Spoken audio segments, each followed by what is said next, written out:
Ladies नेक में जो पहनती हैं हार या गला बंद या जितने तरह तरह के नेकलेस होते हैं उसको नेकलेस कहते हैं। नेक पे पहनने वाला लेस या डिजाइन वाली चेन, ठीक है, नेकलेस।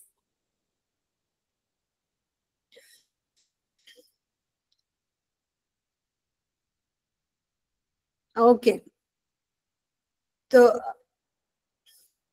हम सबको सुंदर लगना पसंद है ना।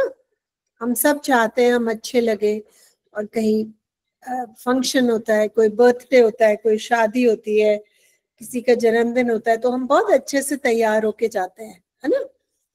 तो ये कहानी है एक लड़की की जिसका नाम है मैटिल्डा। बहुत ही प्यारी और बहुत ही सुंदर लड़की थी, और उसको बहुत शौक था तरह तरह के गहने पहनने का। तो हम क्या करेंगे, हम दो चीजें करेंगे। पहले मैं इस स्टोरी की आपको एक समरी पढ़ाऊंगी। समरी से क्या होगा, आपको पता चल जाएगा कि स्टोरी में है क्या। उसके बाद जो हम नए शब्द हैं, एक बार आपको कहानी का सारांश समझ में आ गया तो आपको कहानी समझने में आसानी होगी।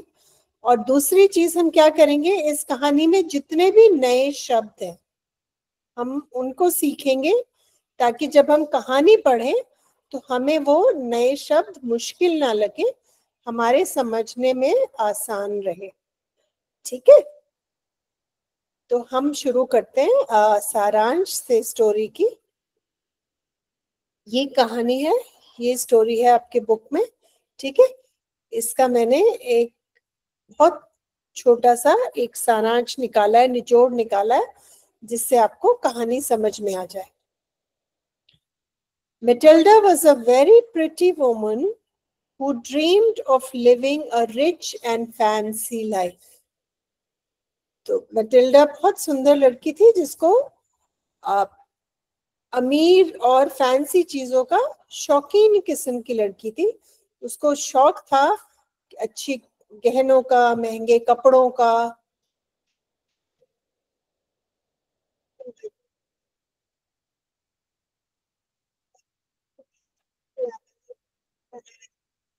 ठीक है, उसको बहुत पसंद था, उसको जिंदगी में महंगी चीजों का, सुंदर चीजों का बहुत शौक था। लेकिन she was born into a poor family and got married to a simple office worker.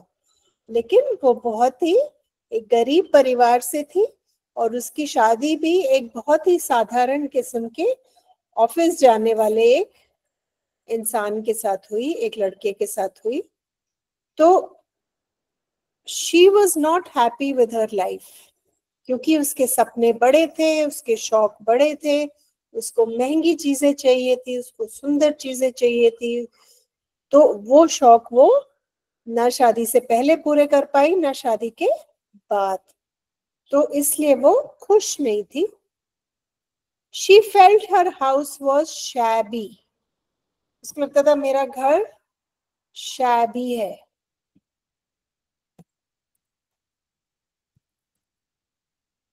जर्जर, जेनु आणि जीर्ण। हर क्लोथ्स वर प्लेन, उसको लगता था मेरे कपड़े बहुत ही सादे हैं, बिल्कुल भी फैशन वाले नहीं है, बिल्कुल भी स्टाइल वाले नहीं है, महंगे वाले नहीं है, बहुत ही साधारण किस्म के कपड़े हैं मेरे। मेरा घर बहुत ही साधारण है, बहुत छोटा है, बहुत सिंपल और जर्जर है। जर्जर है।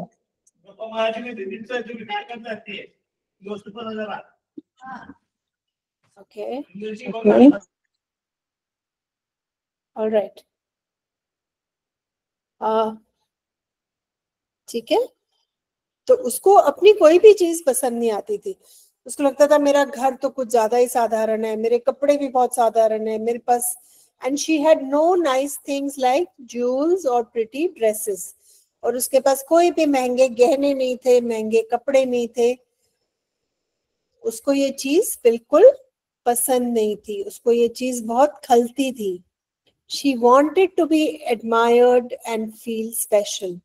उसका बहुत मन था कि मैं अच्छे से तैयार हूँ, मैं सुंदर सुंदर कपड़े पहनूं, ज्वेलरी पहनूं, और लोग मुझे एडमायर करें, बोले कि देखो कितनी सुंदर लग रही है, कितनी अच्छी लग रही है, अच्छे अच्छे दागिने पहनो।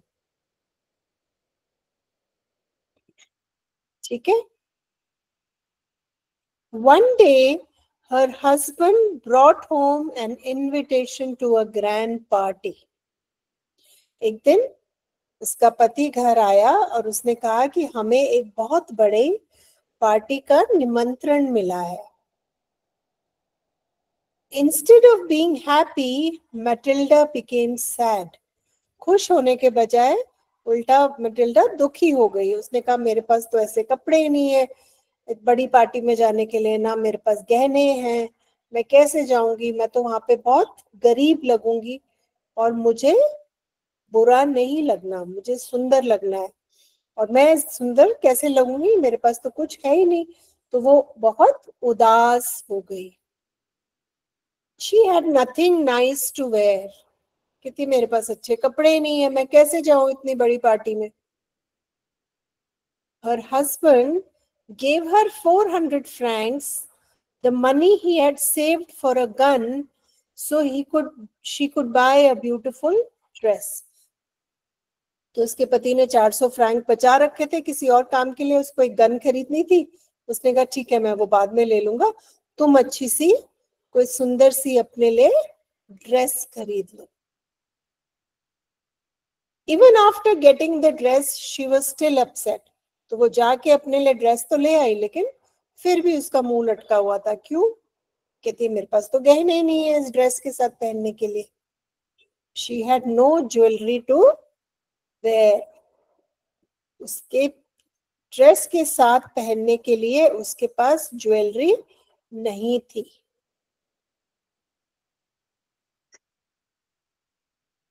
इसलिए वो अभी भी उदास थी, मुंह लटका के बैठी हुई थी।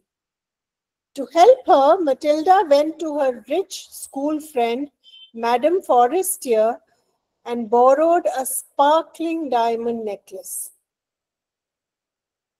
तो मटिल्डा ने क्या किया, अपने एक बचपन की दोस्त के पास गई जो उसकी बहुत ही अमीर दोस्त थी, मैडम फॉरेस्टियर, और उससे एक चमकीला हीरे का हार उधार ले लिया कि मेरे को पार्टी में पहनने दो, वापस आके मैं तुम्हें वो हार वापस दे दूंगी। Matilda wore it to the party and looked like a queen. तो बहुत सुंदर सा उसने ड्रेस खरीदी थी पार्टी के लिए और वो चमकदार उसने हीरो का नेकलेस पहना हुआ था, तो वो बहुत ही बिल्कुल रानी की तरह लग रही थी और सबने उसको बहुत एडमायर किया। सबने कहा कि बहुत सुंदर लग रही हो तुम, बहुत अच्छी लग रही हो, और वो इस बात से बहुत खुश हो गई।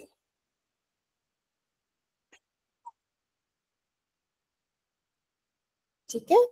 तो वो आनंदा ने भर ली क्योंकि सब उसको बोल रहे थे वो कितनी सुंदर लग रही है। But when they returned home, Matilda discovered the necklace was missing.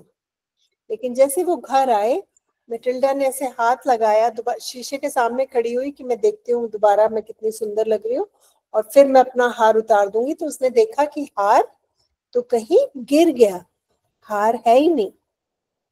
They searched everywhere, but it was gone. उन्होंने सब जगह ढूंढा, खूब ढूंढ मचाई, हम कहाँ गए थे, हम कैसे आए थे, सब जगह उन्होंने ढूंढा, लेकिन वो हार नहीं मिला। उसका हस्बैंड वापस गया ढूंढने, लेकिन फिर भी उसको हार नहीं मिला। फिर उन दोनों ने डिसाइड किया कि हम उसको नहीं बताएंगे, लेडी मैडम फॉरेस्टियर को, कि हमने उसका हार खो दिया है, हम उसको वैसा ही एक दूसरा हार लाके दे देंगे।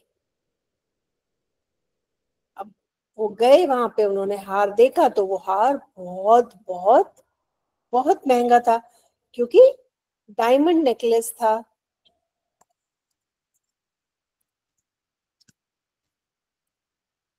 हीरो का हार था, हिरेचा हार था, तो वो बहुत महंगा था, बहुत सारे पैसे। फिर उन्होंने क्या किया, उन्होंने कुछ पैसे, बहुत सारे लोगों से पैसा उधार मांगा और बिल्कुल वैसा ही हार जैसा उसने घुमाया था उन्होंने खरीद के मैडम फॉरेस्टियर को वापस कर दिया। लेकिन अब उनके ऊपर बहुत सारा कर्जा हो गया, उन्होंने बहुत सारे लोगों से बहुत पैसा उधार लिया था वो हार खरीदने के लिए। Matilda and her husband worked very hard for 10 long years to repay the debt. तो वो जो कर्ज उन्होंने लिया था 10 साल तक वो कर्ज उतारते रहे। तो वो जो एक दिन के लिए हार पहना था उसका वो कर्ज 10 साल तक उतारते रहे। वो एक छोटे से बड़ा घर, जैसे अपना घर छोड़ के वो एक बहुत छोटे से गरीब से खोली में चले गए, घर छोड़ के अपना। उन्होंने, उनके पास कोई काम वाली नहीं थी, कोई काम के लिए मदद करने वाली नहीं थी, और वो बिल्कुल गरीबों की तरह रहे। They had no maid, they lived like poor people.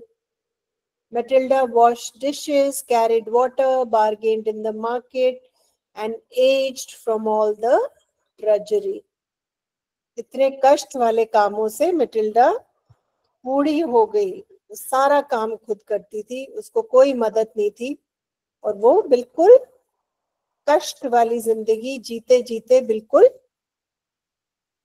बूढ़ी हो गई।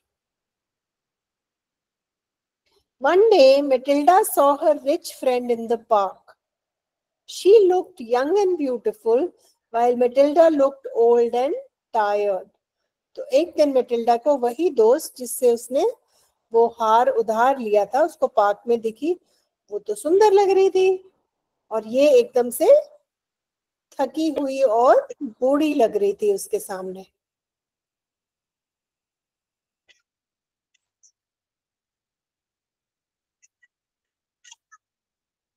क्यों थक गई मेटिल्डा? क्योंकि अब वो छोटे से घर में रह रही है, उसको बहुत सारा शारीरिक कष्ट करना पड़ रहा है और वो बहुत मेहनत करती है, और इस वजह से वो थकी हुई और बूढ़ी लगने लगी, और उसकी दोस्त अभी भी सुंदर और जवान लग रही थी।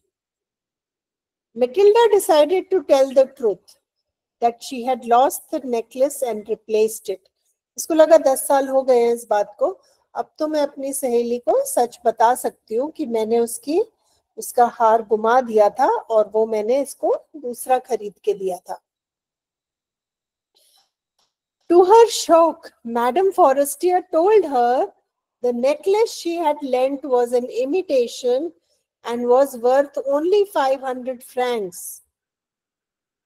उसके ये सुन के होश उड़ गए जब उसे पता चला कि उसकी फ्रेंड ने, उस मैडम फॉरेस्टियर ने जो उसको हार दिया था वो तो नकली था और सिर्फ 500 फ्रांक्स का था, और मेटिल्डा ने बदले में जो हार खरीद के दिया वो कितने का था?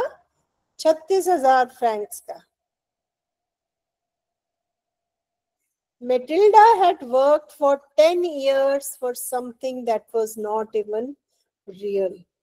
तो 10 साल मेटिल्डा ने वो कर्जा उतारने के में लगा दिए जो कि उस हार के लिए, जो कि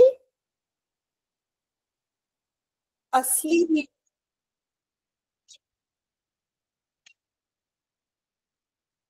वो हार जो खराब ही नहीं था उसके लिए उसने 10 साल अपनी जिंदगी के बर्बाद कर दिए। हम क्या सीखते हैं इस स्टोरी से? कि ज्यादा अहंकारी होना और अमीर बनने की कोशिश करने से खुशी नहीं मिलती। हमारे पास जो है हमें उसमें खुश रहना चाहिए। एक दिन का हार कितना महंगा पड़ा उसको।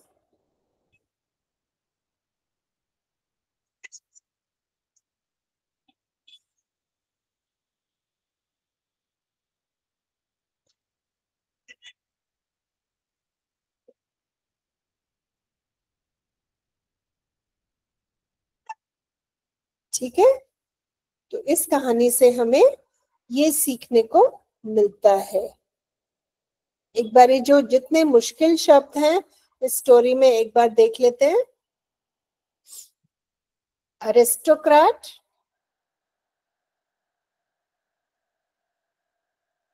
श्रीमंत पुरुष,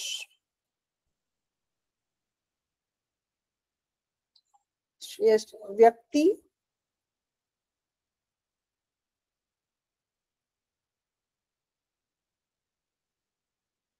आप लिख सकते हैं ये अपनी नोटबुक में। जब आप पढ़ेंगे इसको खुद तो आपको समझने में आसानी होगी। प्लेन, सादा, सिंपल, फैशनेबल नहीं।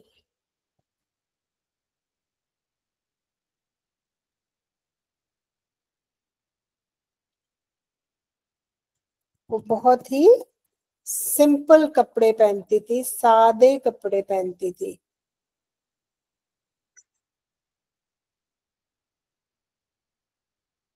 Resentful,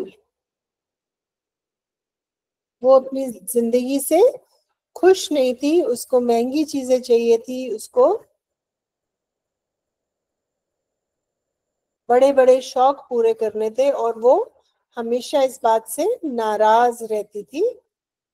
feeling upset because something is unfair, उसको लगता था मैं गरीबी में क्यों जीऊं, इस बात से वो नाराज रहती थी, खिन्न रहती थी।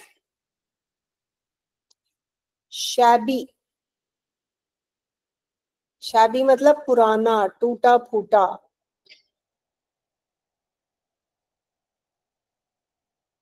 साधारण,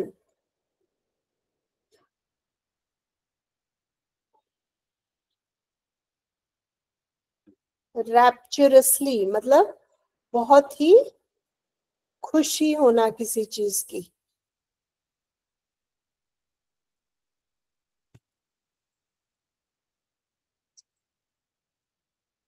अचानक आप घर जाओ और आपकी नानी वहां बैठी हो, आपसे मिलने आई हो, तो कितनी खुशी होती है ना।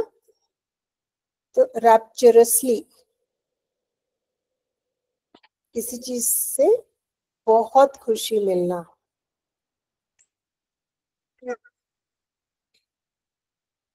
तो आप बहुत रैप्चरसली उनसे मिलोगे, उन्हें गले मिलोगे। एस्टेसी, जब उसने वो हार पहना तो शी वॉज इन एस्टेसी, बिल्कुल ही सातवें आसमान पे थी, खुशी से, आनंद से भरपूर। ठीक है। क्लोक, क्लोक होता है एक लंबा ढीला कोट जो आप अपने कपड़ों के ऊपर पहनते हो, जहां पे बहुत ठंड होती है, बर्फ पड़ती है, वहां पे अब पूरा तैयार होने के बाद ऊपर से वो एक बड़ा सा ढीला सा कोट पहनते हैं, उसको क्लोक कहते हैं। Cloak.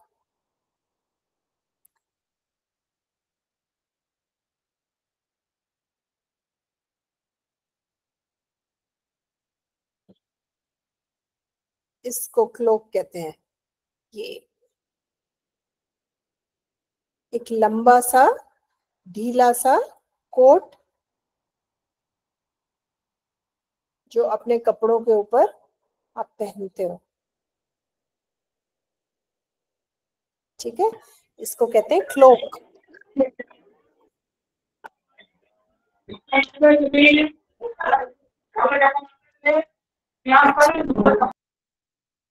Panic stricken, panic stricken मतलब हाथ पैर फूल जाना, घबराना।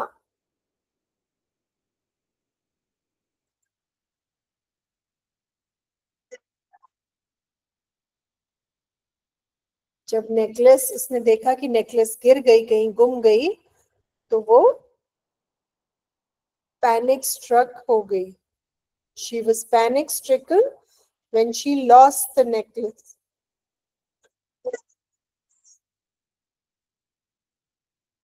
डिस्ट्रॉट, बहुत चिंतित, घबराना, हताश।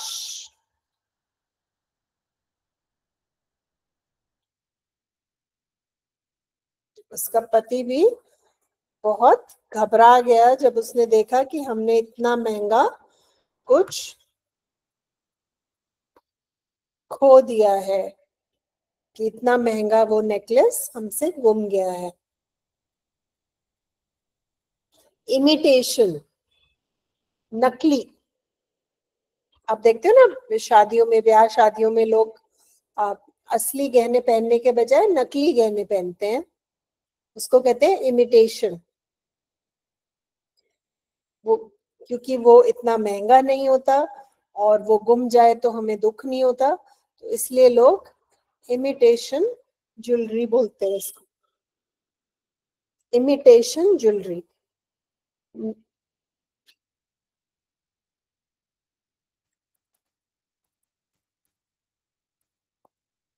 देखने में असली जैसी लगती है, उस पे सोने का पानी कर देते हैं, देखने से लगता है सोना है लेकिन वो नकली होती है।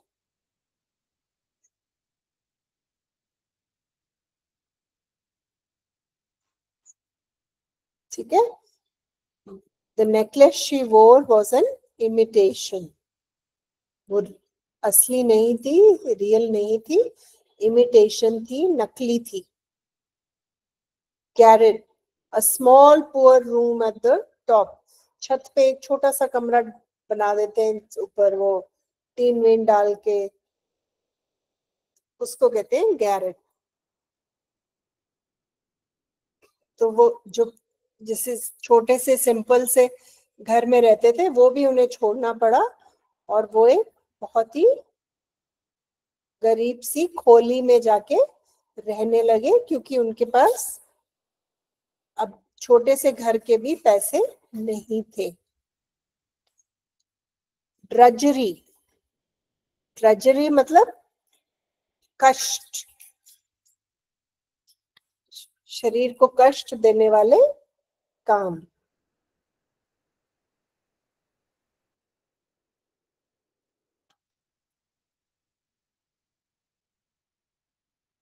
ठीक है। क्योंकि उनको वो कर्ज उतारना था, तो घर पे उसके कोई काम करने के लिए मदद करने वाला नहीं था, वो हर चीज खुद करती थी। छोटी सी खोली में रहने लगे, हर तरह से वो पैसे बचा रहे थे ताकि वो अपना कर्जा उतार सके। रुइनियस, नुकसान पहुंचाने वाला, नुकसानदायक, कोई चीज जो बहुत नुकसान पहुंचाए। The loan was ruinous to their life. उस लोन ने क्या किया, इतना बड़ा उन्होंने जो कर्जा लिया, उन्होंने इनकी जिंदगी को पूरी तरह नुकसान पहुंचाया, क्योंकि वो और कुछ नहीं कर पाए, ना वो ढंग के घर में रह पाए, ना ढंग का खाना खा पाए, ना ढंग के कपड़े पहन पाए। तो वो लोन लेने से, वो कर्ज लेने से ये बहुत बड़ी मुसीबत में आ गए।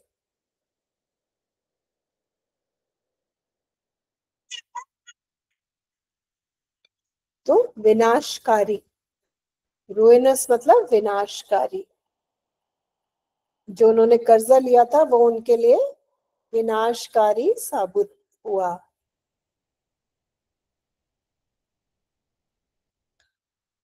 So very small amount of money, हम कहते हैं ना रुपए और पैसा, वो एक एक चवन्नी के लिए बहस करती थी, लड़ती थी, क्योंकि बाजार जाती थी तो मोल भाव करती थी, क्योंकि वो एक एक पैसे के लिए परेशान थे। वो बहुत ज्यादा गरीब हो गए थे, तनाव में आ गए थे, तो इसलिए वो एक एक पैसे के ऊपर बहुत चिक चिक करती थी, मार्केट में जाके बहस करती थी सस्ती फल सब्जी सामान खरीदने के लिए। ब्रूड, ब्रूड मतलब मुंह लटका के बैठना, किसी चीज का शोक मनाना।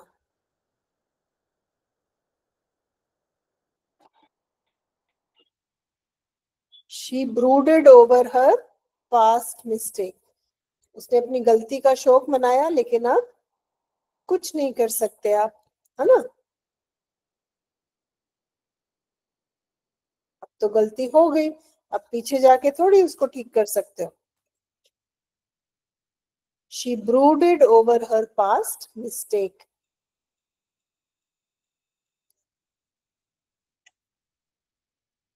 ठीक है।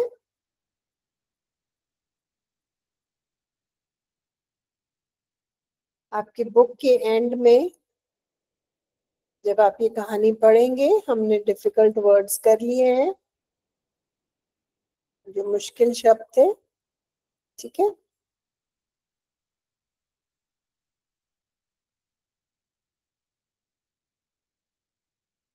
क्या उसका हस्बैंड एक कंसिडरेट आदमी था?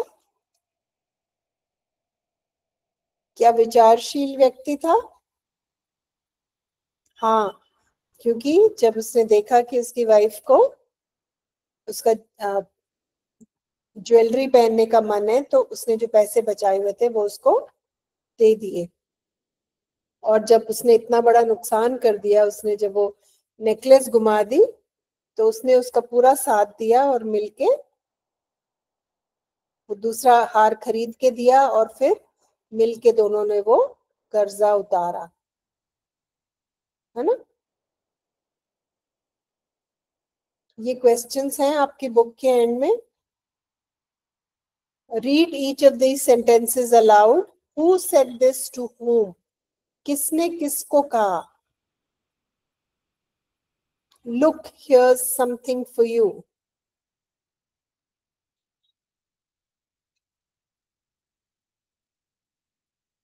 ये डायलॉग्स हैं स्टोरी में, जब आप पढ़ेंगे तो आप देख के बताएंगे कि किसने किसको कहा।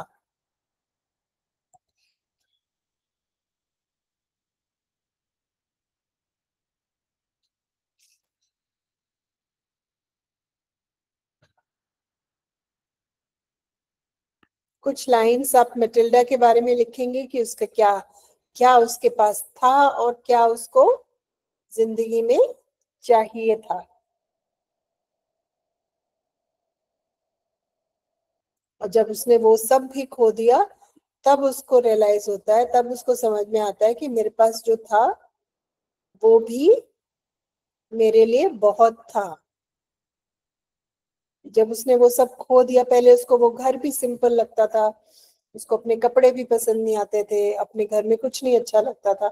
और जब उसने वो सब खो दिया और वो झुग्गी झोपड़ी में जाके रहने लगी, तब उसको लगा कि नहीं, मेरा वो घर, अब उसे ये बात महसूस हुई कि वो घर अच्छा था, मैंने उसकी कदर नहीं की। ठीक है बेटा, ये स्टोरी 2 पार्ट्स में है। पहली पार्ट में जब वो खो जाता है उसका हार, और दूसरे में जब वो उसका लोन उतारते हैं। ठीक है। एक्सरसाइज के आंसर्स मैं आपके साथ शेयर कर दूंगी।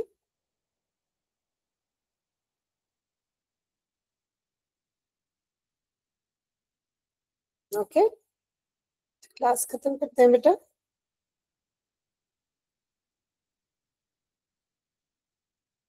Okay, bye.